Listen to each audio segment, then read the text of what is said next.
Dr. Lowe, you would agree with the statement that the day that Miss Baker was killed, it was almost like someone knew that you and Ashley weren't going to be home. Is that correct? Those are my statements. I can't hear you. Those are my statements, yes. Yes, ma'am. Yeah. Suddenly she remembers.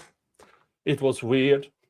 Because apparently, in this household, when nobody was supposed to be left behind alone in a big house, everybody went home, they went on vacay together, or at least make sure that nobody was alone in the house. Except January 19th, 2001,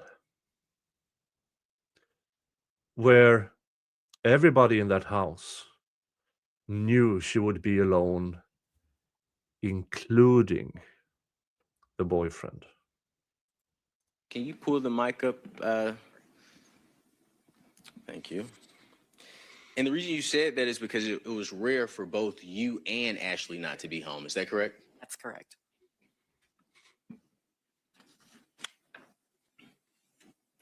I'd like to discuss your observations of Chris and Tara's relationship. Is that okay? Yes. During the first semester of law school, during the first semester of school, Miss Baker, Mrs. P.V. Hall, and yourself, you all stayed together at 160 Fun Drive. We would agree on that. Yes. Okay. You would agree that during the first semester of school, Miss Baker would always be at Chris Milton's house. Is that fair? I can't say always. Often. A lot. Do you recall telling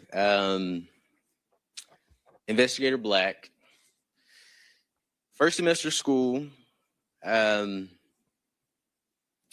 she would always be at Chris Melton's house all the time, like every night. It seemed like she was never at home.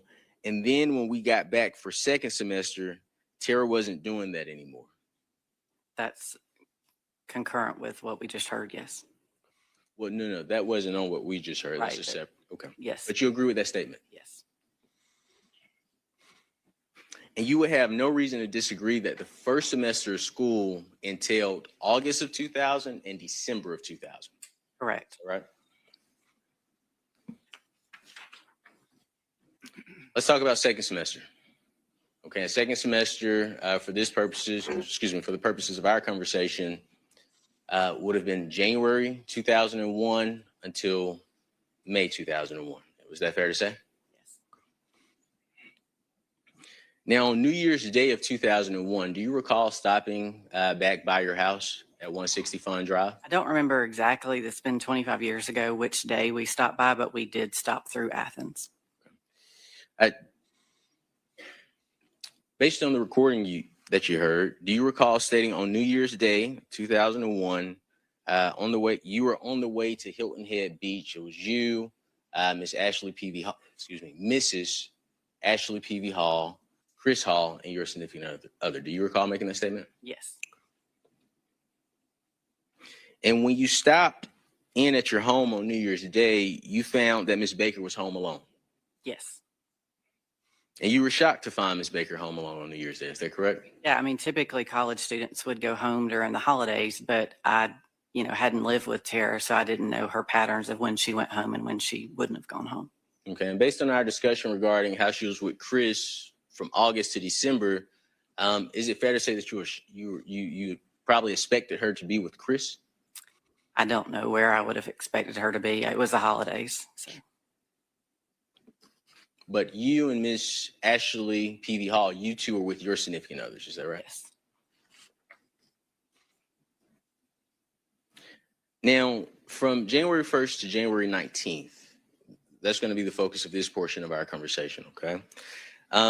You would agree Miss Baker had stopped going to Chris Melton's home. Is that right? She hadn't stopped going there. She just wasn't going as often, I would say. I don't remember fully, how many days a week or anything like that. Do you recall making the statement, when class started back, we hadn't been there in like 2 weeks. We had not been back week or week and a half, whatever all that was when all this happened. She hadn't been going to Chris' house at night. Do you recall making that statement? Do you have the transcript, or is that what you just played? Lady, Please stop. You just heard yourself say this. Stop protecting the then boyfriend. Hey, Yakety Buck. Yay.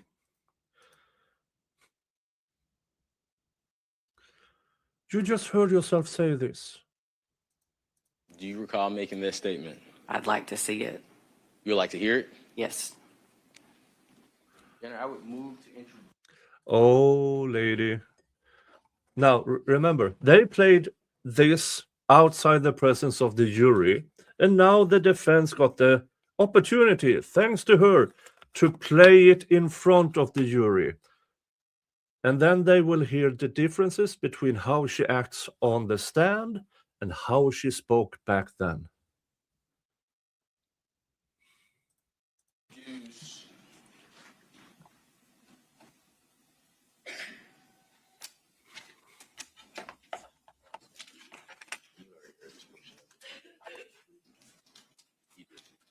(32), Ms. Yes. Okay. Well, court's indulgence. Ms. Lang, do you recall speaking with law enforcement agent Elizabeth Bigham? Yes. Okay. And do you see Ms. Bigham in the courtroom? Yes. Okay. And you've heard Yeah. The lead investigator, who may or may not have been coaching witnesses on how to testify and who helped the boyfriend concoct a story regarding how his liquid DNA ended up in the graped part of his girlfriend. She's listening to all of this, and she's going to testify in this trial.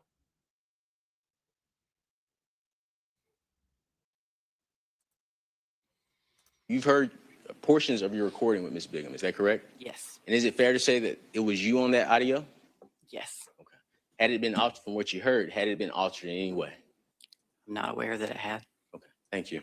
Your Honor, I would move to introduce portion or minute mark 1632 through 1651 of Defense Exhibit 22 into evidence. Any objection? I don't know that he's laid the grounds for it being an inconsistent statement. Are you? So I guess I would.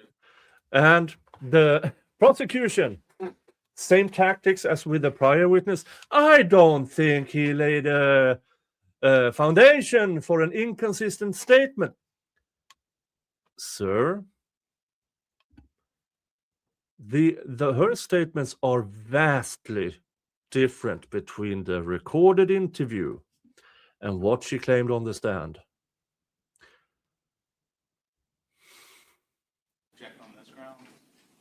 All right, I'm going to sustain the objection. I think that's correct, but I'm going to let you refresh your recollection, and I'm going to ask the jury to go into the jury room one more time. Please don't discuss the case. And it works.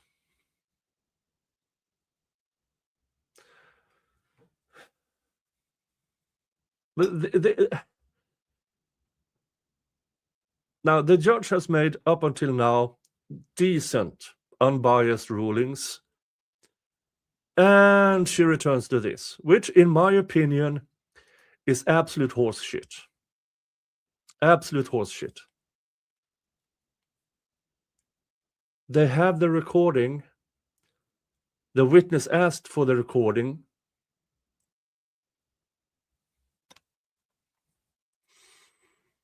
And we can do that. Well, Your Honor, I have a case for you. I'll let you. But Outside the presence of the yes, ma'am. Yeah. Now, between that other witness, when defense attorney, well, he found case law. Judge doesn't care.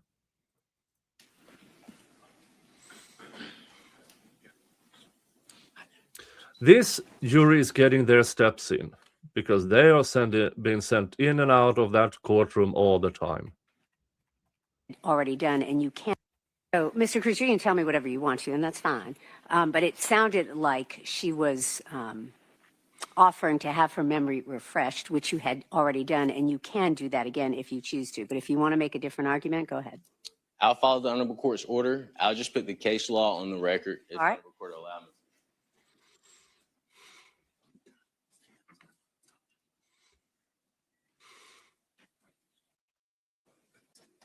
of the record, I provide the court with Hayes v. State, which is 320 Georgia 505, page 518. That is 910 Southeast 2nd, 198. This is a 2024 case.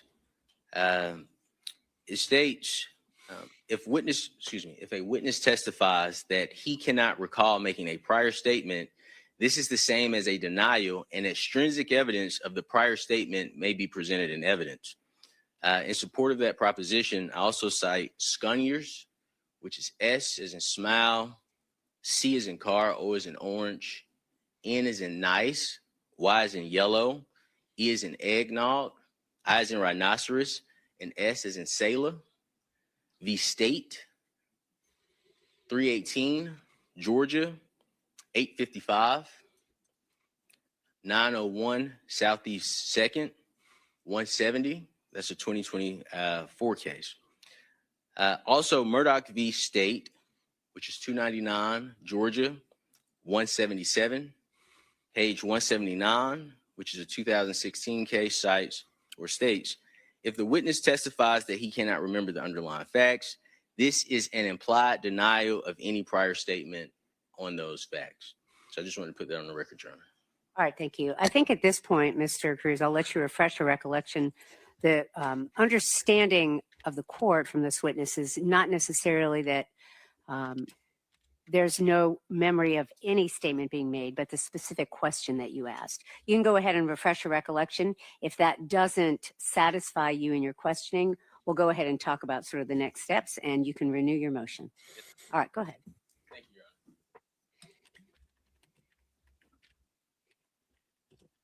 And let the record reflect that I am playing minute mark 1632 through 1651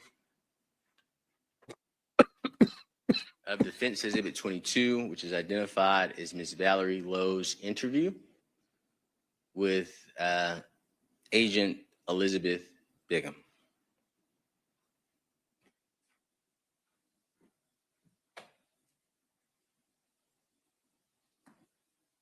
Sorry.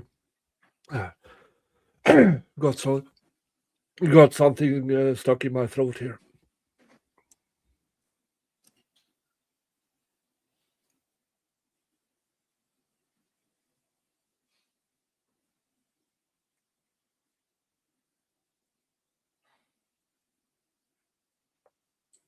All right. I had just graduated, started back.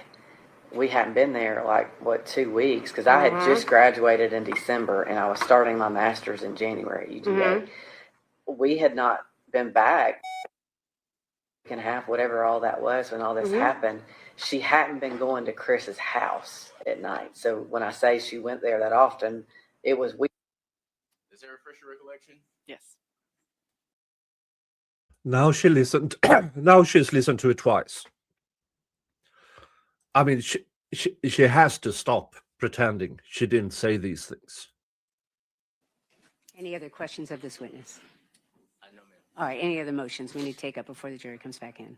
Not from the defense, Your Honor. All right, thank you. All right, you may call the jury back in. Anything from the state? All right.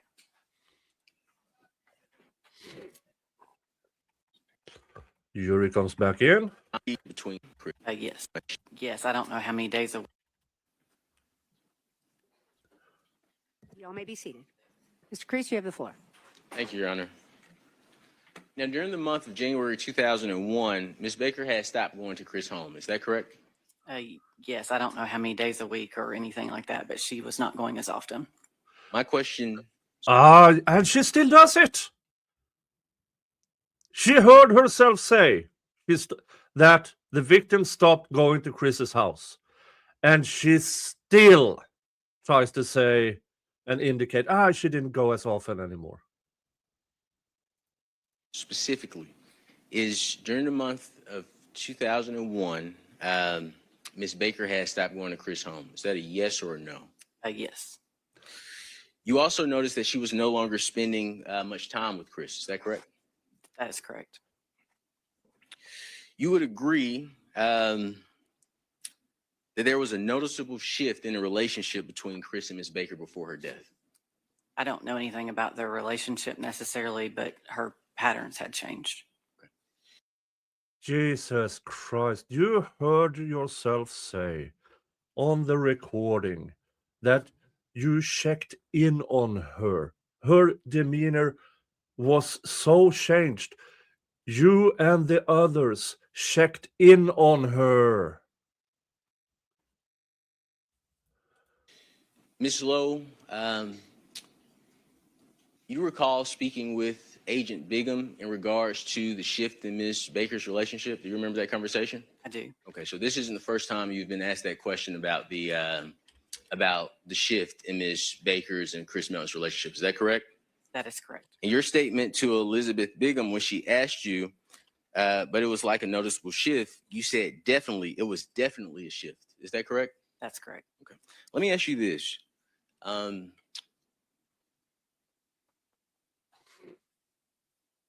Would you agree that some of your answers have changed here today versus when you spoke with Agent Bigham? No, they have not. No? I mean, it's been 25 years, so I've been asked lots of questions over the years. That's fair. And you would agree that you spoke to Ms. Bigham last year. Is that correct? I believe it was, I don't remember when the arrest was, maybe 2023. Sorry, I am incorrect. Do you recall speaking to Ms. Bigham on May 3rd, 2024? Yes, I do remember speaking with her. And some of the questions that I am asking you, you've learned are the same questions that Ms. Bigham has asked you, correct? Yes. And would you agree that some of the answers that I've gotten originally have been different from the answers you've given Ms. Bigham? I don't recall that, but I mean, I listened to the statement that you played. Okay. Is there any reason that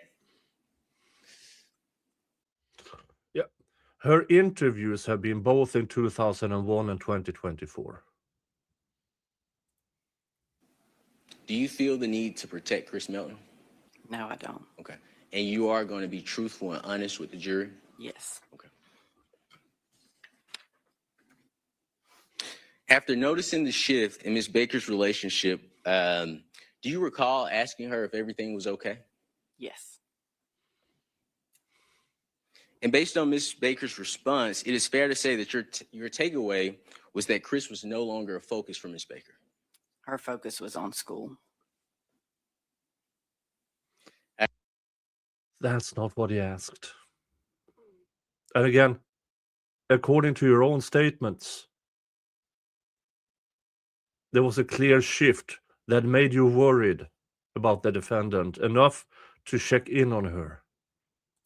Is it fair to say that her relationship with Chris was a distraction for her? Yes. Her focus was on school. Now, we've agreed that on January 1st, or New Year's Day, Ms. Baker was home alone. Is that correct? Yes. Okay. And January 19th, 2001, she was killed. Is that correct? Yes. And I like to put this in context for the jury, okay? We agree that 3 people stayed at 160 Fun Drive. We've already discussed that. We agree on that, correct? Yes. Okay. And although Ms. Single may or may not have been single, I want us to assume that she's with Chris Melton, okay? Can you repeat that? Sure. We're going to assume for this conversation that Ms. Baker is still with Chris Melton on January 19th, okay? Yes. You were dating Jeffrey Hall. Yes. Okay, so we have 3 roommates. We have Jeffrey Hall. Ashley Peavy was dating Chris Hall. Mhm. Okay, so we have Chris Hall. So we have Miss Baker. We have you. We have Mrs. Peavy Hall. I want to make sure I get her name right. We have Chris Hall. We have Jeffrey Hall, and we have Chris Melton. So at any given time, there could be 6 people in the house. Is that right? Correct. Okay. And even with the single car in the driveway, there could still be at least 2 people in the house. Is that right? Correct. If someone had somebody there. Okay. Well, boyfriend, girlfriend, couple. Is that fair? Mhm. Okay. Based on the number of people that could be in the house at any given time, is it fair to say that it seems as if the person that killed Miss Baker was certain that she would be home alone? Sustained. Yeah, that was a bad question. You should have phrased it differently. Because that is actually what she says in the interview.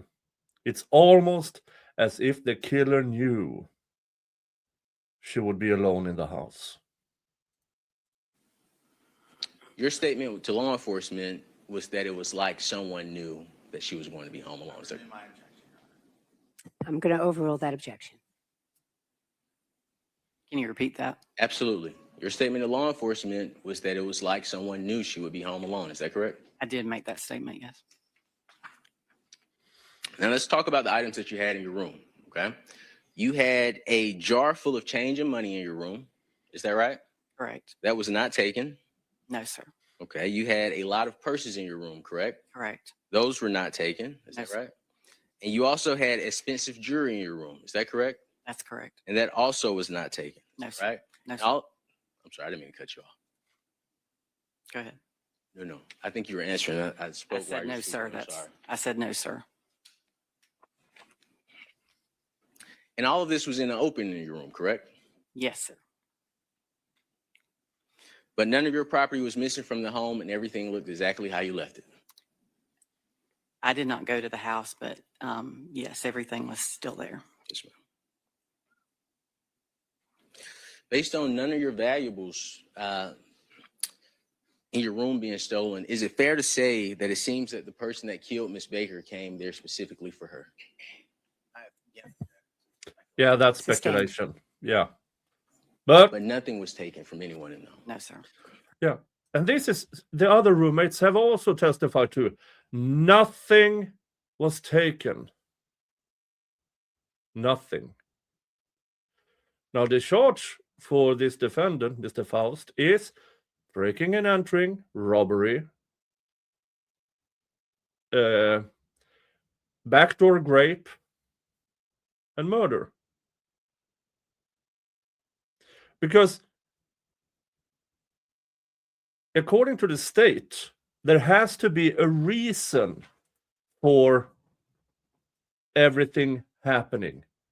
And for Mr. Faust to be in that, his liquid DNA being inside the victim, it has to have been, according to the state, a robbery turned rape turned murder.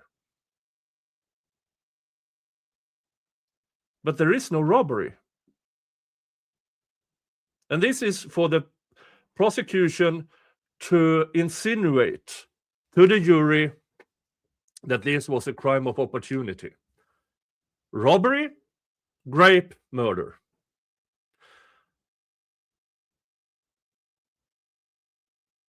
But if nothing is taken, there's no robbery.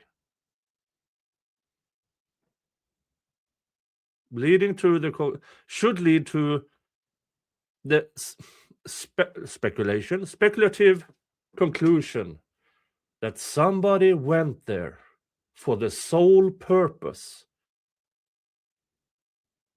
of murdering the victim. And when you take away the robbery, means, motive, opportunity.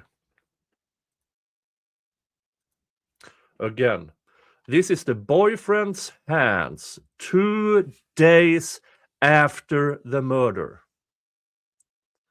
Scraped knuckles. The victim was brutally beaten. Strangled with an electrical cord. Hands are as if they were scraped by nails. Somebody fighting back. We haven't heard yet whose DNA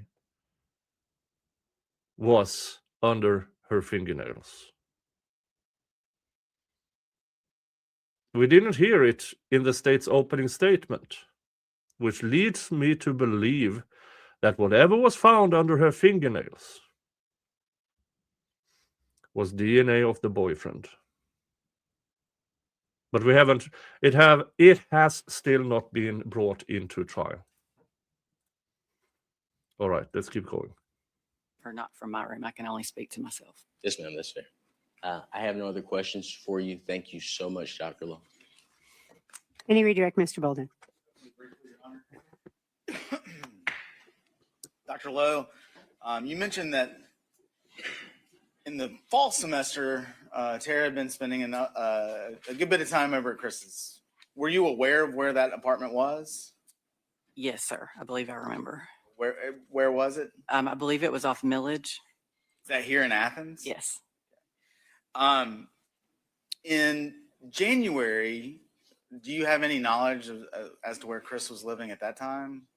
I think he was living in the same place, but I don't fully remember, but I think he was. Do you have any knowledge of him spending more time at his parents' house? I remember times that there were, if he had work, in that area. Yes. And then lastly, Dr. Lowe, for some reason can't remember to ask this question. In the days subsequent to Tara's murder, do you remember being asked to submit samples of your hair in connection with the investigation in the case? Yes, sir. And did you provide those? Yes, sir. That's all I have, man.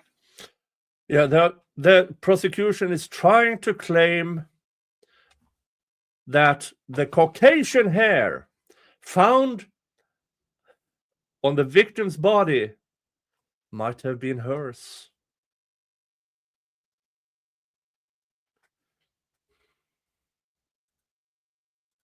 Any recross, Mr. Cruz? No, ma'am. May this witness be excused?